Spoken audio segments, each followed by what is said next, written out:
यशोमती मैया के नंद लाला। आ गए तुम दोनों? चलो आओ बैठ जाओ। जशोदा जी बता तो दो, सवेरे सवेरे क्यों बुलाया है हम सबको? रुको, इतनी शीघ्रता क्या है? पहले इन बालकों को कुछ खिलाने तो दो। अभी खेलने निकलेंगे ना, पूरी दोपहर दिखाई ना देंगे।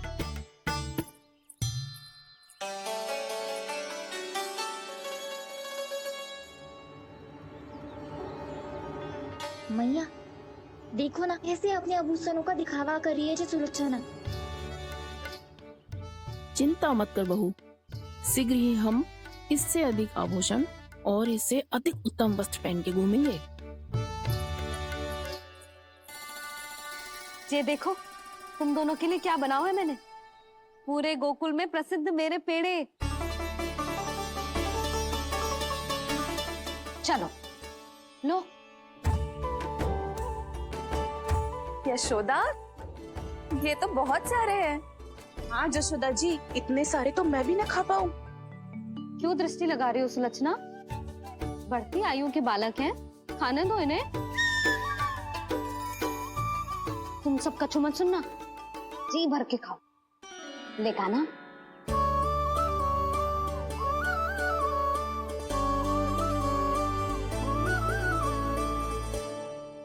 हे नारायण, मैंने अपने कान्हा को जो सिखाओ है बस वे उसे स्मरण रखें और उसका पालन करें। ले और ले ले ले।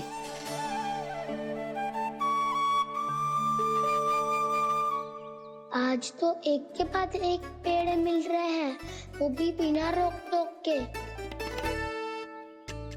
मैया दो के बाद तीसरी मिठाई बड़ी कठिनाई से खाने देती है, पर आज सादा लाड पेड़ों के माध्यम से जिता रही है। कछु तो रहस्य है। प्रभु, क्या आप भी वही सोच रहे हैं जो मैं सोच रही हूँ? कोई परीक्षा तो नहीं ले रही है ये? किस सोच में पड़ गए तुम दोनों?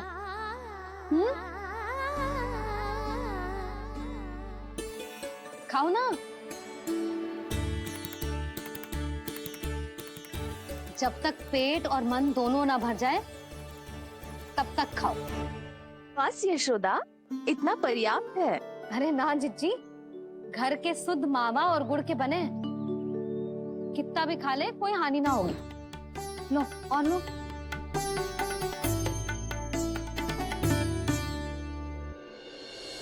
प्रभु, परीक्षा ही है ये तो खाए जा रहा है। कहीं मेरी दी हुई सीख फूल तो ना खाओ, सारा खेल बिगड़ जाएगा।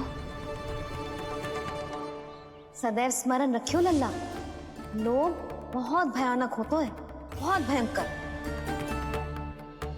जो एक बार हमारे मन में प्रवेश करके हमें भीतर से ही जकड़ लेते हैं, इसके कारण हम अधिक से अधिक और अधिक से अधिक पाने की इच्छा करने लगते हैं।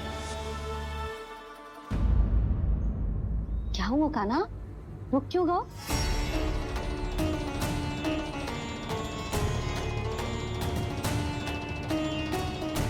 आपने तो सिखाया था मैया, जितनी आवश्यकता हो उतना ही लेना चाहिए, लोभ कभी ना करना चाहिए। बहुत बुरा राक्षस है लोभ।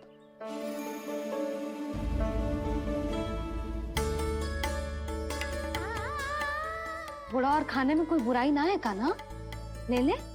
ना मैया, लो मैं अधिक खाऊंगा तो फिर पेट पकड़ के बैठना पड़ेगा।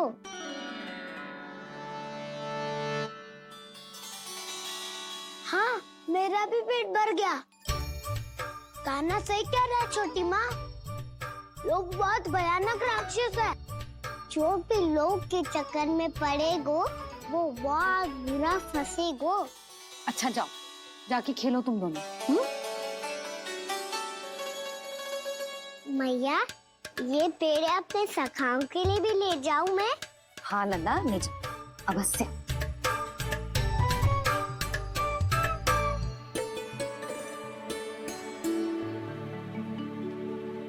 देखो, जो बात इन नन्हे से बालकों को भी समझ में आ रही है, वो तुम सबकी समझ क्यों ना आ रही?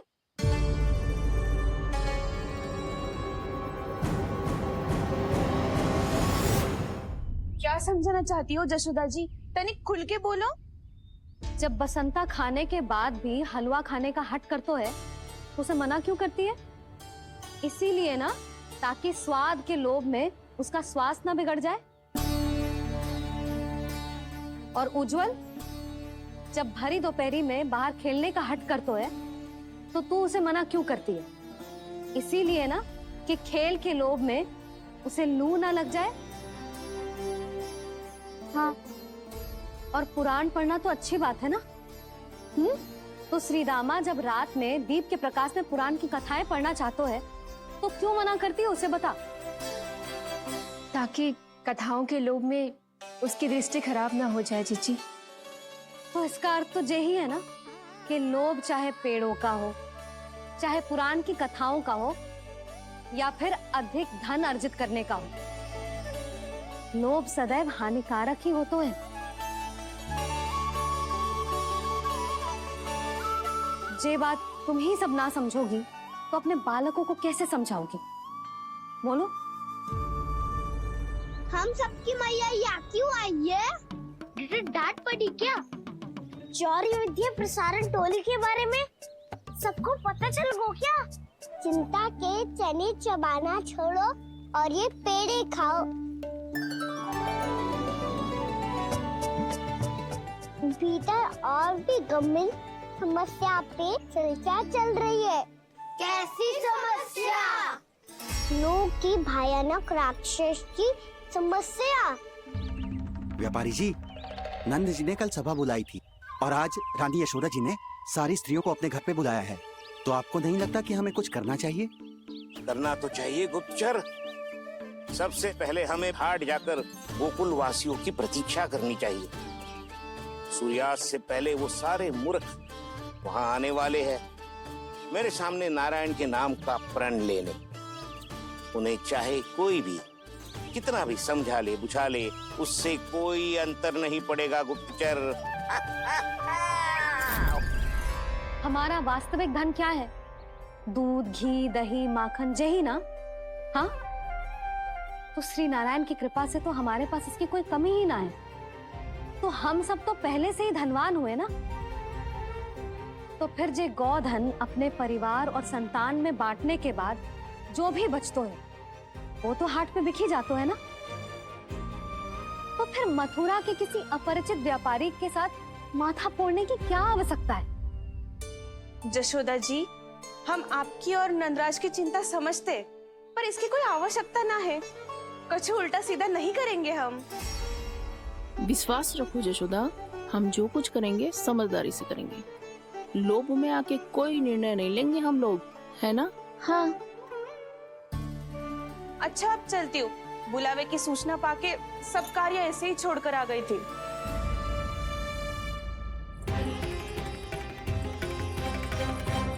अब किसको घेर लियो? लोभ के भयानक राक्षस ने। ये तो तभी पता चलेगा जब वो सब बाहर आएंगी। तब तो सबको बहुत ध्यान से देखना पड़ेगा।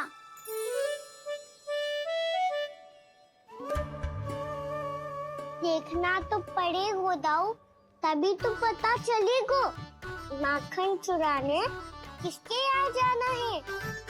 नाना,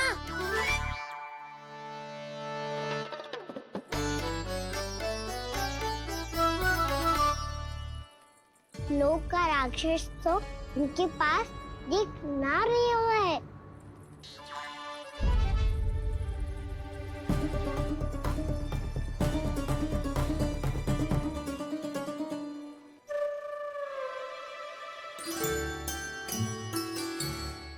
नारायण का बहुत बहुत धन्यवाद।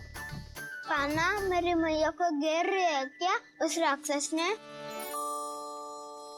यशोदा भाभी और नंद भैया कितने चिंतित थे ना। पक्का कछु न कछु कारण तो अवश्य होगा।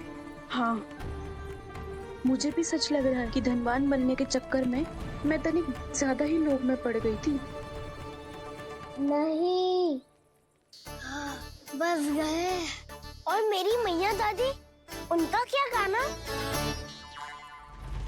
बहू, सुलक्षणा की जैसे ढेर सारा धन कमाने के चक्कर में लोभ में तो ना आ रहे ना हम। हे नारायण, बहुत कृपा है आपकी। लगता है लोभ का राक्षस किसी को अपनी चपेट में नहीं ले पाया। लेता भी कैसे दाऊ? मेरी मैया ने जो समझायो है। क्या लगता है यशोदा, इन्हें समझ आया होगा? आशा तो यही है, और अब भी ना समझी तो फिर तो नारायण भी ना समझा सकते। दोपहरी में हम सब मिलेंगे। दोपहरी में?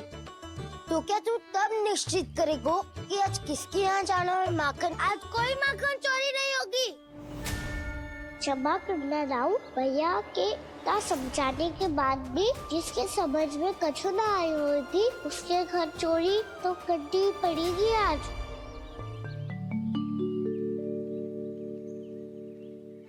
व्यापारी जी, सारी स्त्रियां एक साथ यहीं आ रही हैं। मेरे चक्रव्यूह में फंसने की इतनी शीघ्रता कि संध्या तक भी नहीं रुक पाई।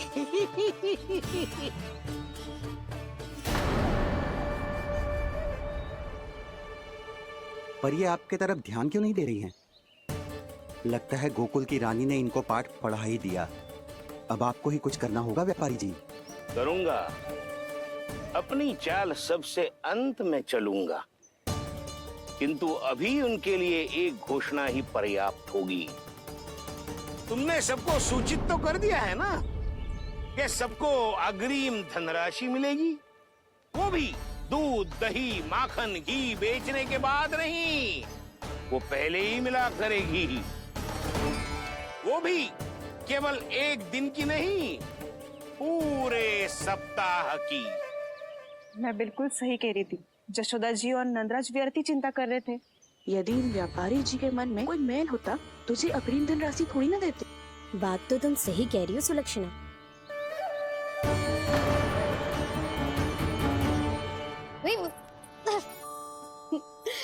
कितनी शरारत करते है तू? काजल लगाने दे मुझे। भैया पहले मुकुट लगाओ ना।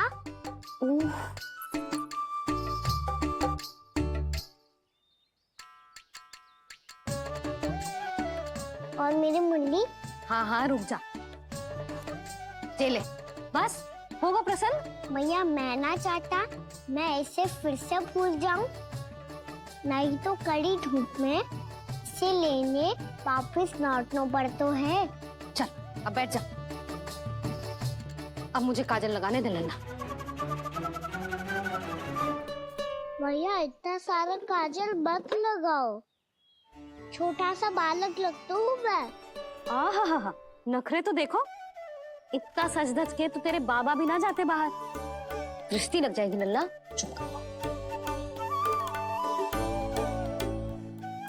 उनको तो आ सकता ही ना है भैया, वो तो गोकुल के राजा है। वैसे भी मुझे भी कम मत समझो, मैं भी राजा हूँ अपनी टोली का। कौन सी टोली? अपनी। ये क्या कर रहे हैं प्रभु? बता, कौन सी टोली? बालकों की टोली मैया, मारी खीर वाली टोली का।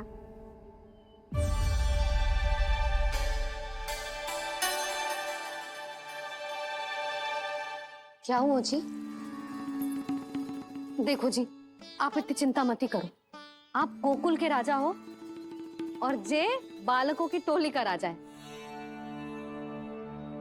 तो मैं भी जसोदा हूँ, मैं कोई कम थोड़ी ना हूँ, मैं भी गोकुल की स्त्रियों की रानी हूँ। मैंने सबको समझाओ है, सब समझ गई हैं। उपनंद भैया से बात करके आ रहा हूँ अभी। पता चलो है कि उस व्यापारी ने अग्रिम राशि का लोभ दिया है सबको। मुझे ना लगता तुम्हारे समझाने का कोई लाभ हो। अभी तो ये सब समझ के गई, बोल के भी गई कि अब उस व्यापारी के फेर में ना फंसेंगी। इतनी शीघ्र पलट गई, इन सब में अपनी बुद्धि ना है क्या? जब कोई विकार मन में बस जाता है ना यशोदा, तो सूझबूझ सब समाप्त हो जाती। तो मुझे ही कच्चू करना पड़ेगा। मैया मैं जाऊं? हाँ तू जा।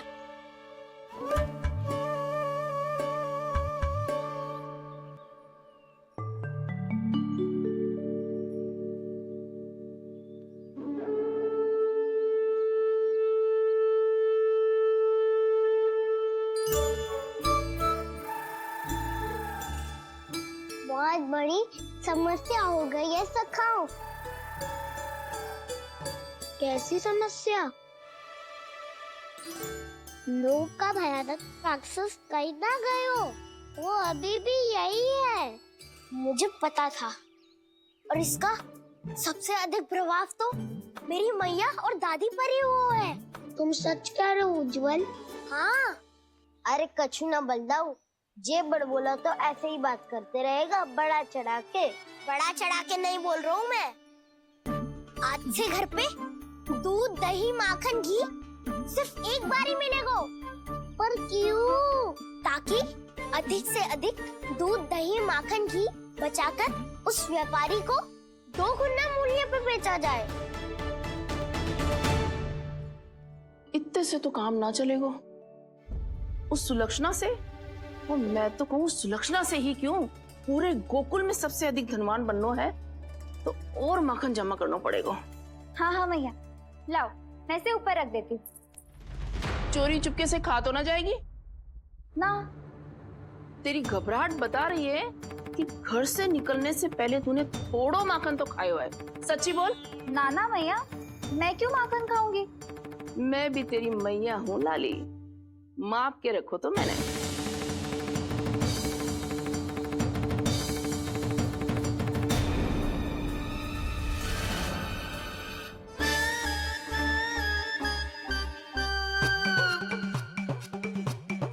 हाय रे, तूने तो सच्ची में माखन खायो है।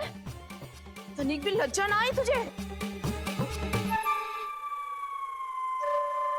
असत्य बोलने से पाप लगता है मैया, और जितनी बार आप माखन नाप रही है उतनी बार डंडी पे लगा माखन आप स्वयं चाट रही है, और दोष मुझ पे दे रही है।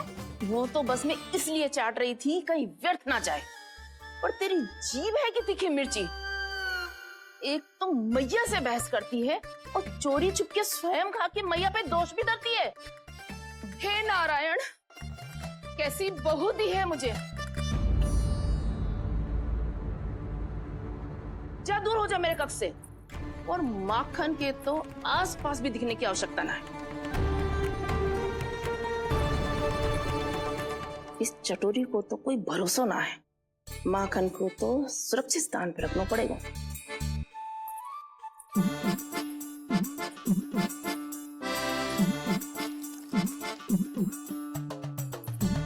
यदि बहू ने अब मटकी उतारने को प्रयास किया तो अचानक पानी गिर जाएगा और घबरा के वो चिल्लाएगी और मुझे पत्तों पड़ जाएगा। मैया,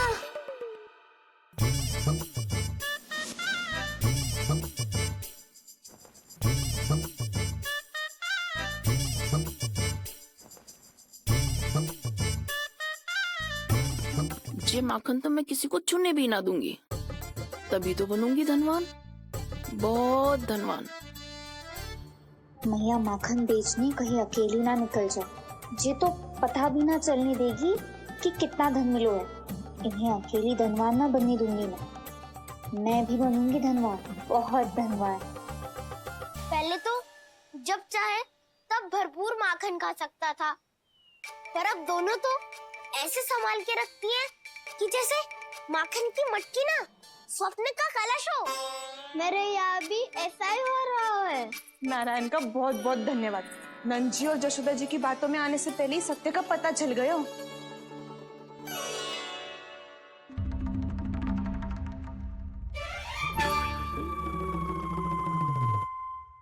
ये इतना सारा माखन? दृष्टि मत लगा, पेट पे पट्टी बांध के रात रात भर भूखा रह के बड़ी कठिनाई से माखन इकट्ठा किया है जे। तो क्या आपने निर्णय ले लियो है कि आप उस व्यापारी को वचन दे दोगी? अरे जब द्वार पे साक्षात लक्ष्मी जी हो तो द्वार बंद ना करते बावली। तू अभी छोटी है, मैं तो कहती हूँ तू भी अपने भविष्य के बारे में अभी से सोचना आरंभ कर दे। कटौती तो मेरे घर पे भी आरंभ हो गई है काना। वो मैया ने कहा है या दूध चाहिए या दही चाहिए या माखन चाहिए, जो भी चाहिए एक ही बार मिलेगा।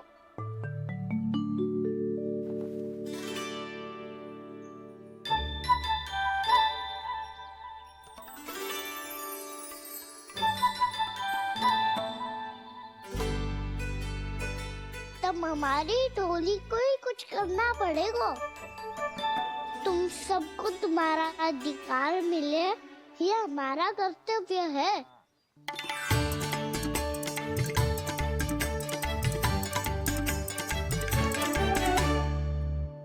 अब हम कछु ना कर सकते यशोदा। यदि अब मैंने उन्हें रोको तो उन्हें लगेगा कि मैं उनसे उनकी उन्नति का अधिकार छीन लूं। दूध दही माखन पे सबसे पहला अधिकार बच्चों का होता है, फिर घर के बालकों का, और ये अधिकार हमें दिलाना चाहिए, है ना दाऊ?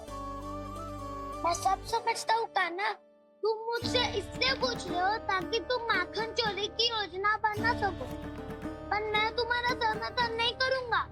पर दाऊ ना, पिछली बार तुमने ही कहा था ना कि हम ये चोरी केवल वानर महाराज की सहायता के लिए कर रहे हैं। लो, वानर महाराज भी आ गए हमारा साथ देने। आज कोई किसी का साथ नहीं